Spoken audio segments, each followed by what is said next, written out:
અનંત ભુવનની શોભા ધારણ કરી છે પ્રભુજીએ. અનંત ભુવનની શોભા ધારણ કરી છે પ્રભુએ.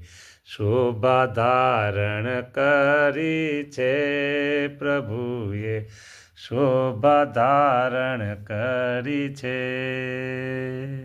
દર્શન કરનારા ભક્તો, આ ફૂલ મધ્યસ્થ છે, આ ફૂલ મધ્યસ્થ છે, આ ફૂલ મધ્યસ્થ છે. હવારા જેટલા જેવી રીતે આ બાજુ ફૂલ છે બધા, એવી જ રીતે આ બાજુ ફૂલ. જેવું ફૂલ અહીંયા છે, જો આ બરાબર, એવું જ ફૂલ અહીંયા છે. હવે બધું તમે શોધ્યા કરો, બસ હવે બધું તમે શોધ્યા કરો. જો બસ અનંત ભુવનની શોભા પ્રભુએ ધારણ કરી છે. દરરોજ માટે આવી રીતે શોભા હોય છે, આવી રીતે બરાબર. એટલે આ બાજુ હોય પછી એવા જ આ બાજુ હોય. જય સ્વામિનારાયણ.